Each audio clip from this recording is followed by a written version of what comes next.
I'm Kevin Muir, and welcome to Kevin Cuts Class. Today's adventure takes us to one of my all-time favorite places, Mount Tabor Park. Let me show you on the adventure map. We're going to start at our headquarters in southeast Portland and travel just over 8,000 feet to our destination, still in southeast Portland. But first, it's time for Kevin's quiz question. What kind of volcano is Mount Tabor? Now that'll be an easy one, so it's worth only 5 points. But here's an exciting bonus question, also worth 5 points. What was the sex of the Great Reliever? You'll find the answers during the video, so pay attention, and remember, it's worth 10 points. Time for an adventure. See you in the park. I'm standing in the West Hills at the Pittock Mansion looking east over Portland.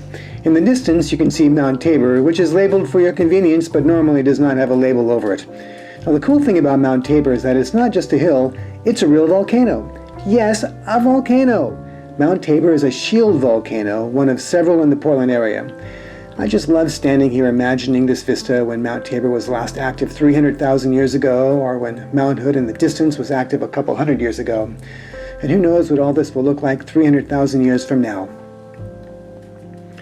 And here are some views of the volcano up close. This here is the view of Mount Tabor from the playground of the very school where I teach, which means that I get to spend my work days in the shadow of a volcano. And I call that a dreamy job location, right up there with working from a beach in Hawaii. Oh, another famous shield volcano, right?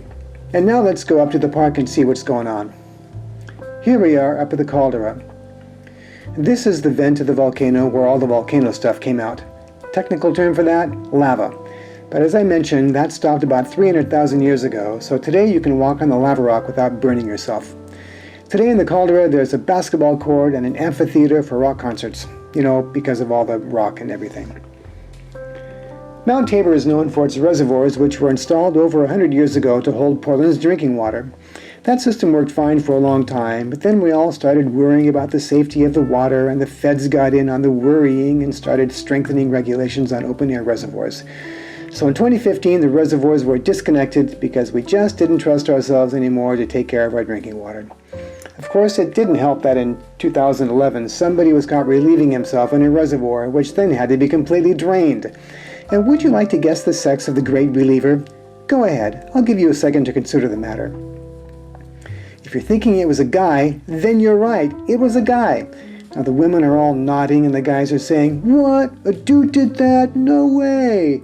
Well, yeah, a dude did done that. It was a dastardly doodly deed, and now we can't drink from the reservoirs anymore. But don't worry, Portland still has drinking water, all of it stored now in various secret locations.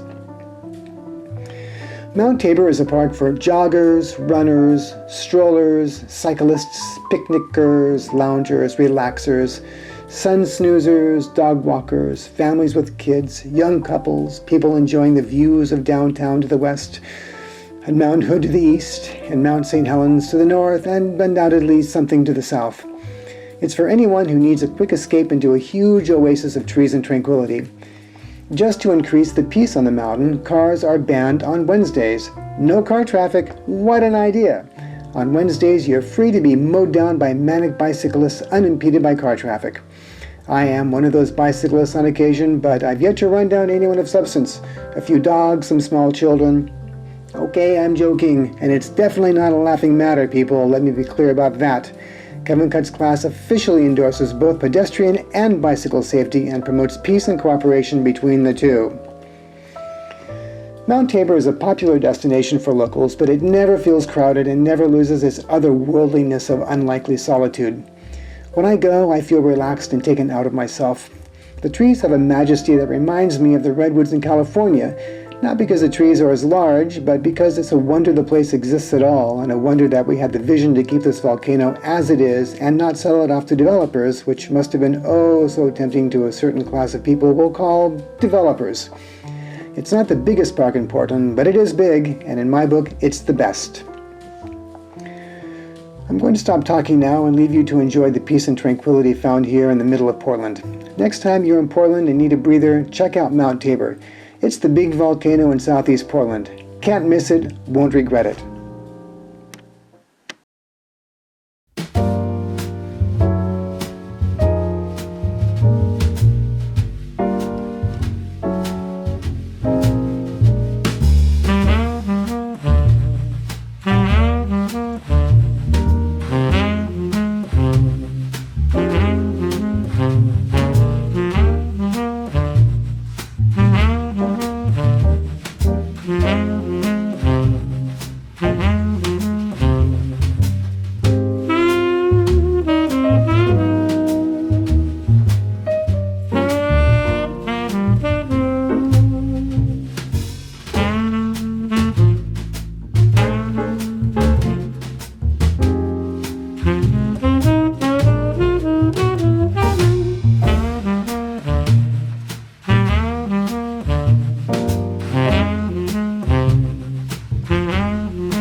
you.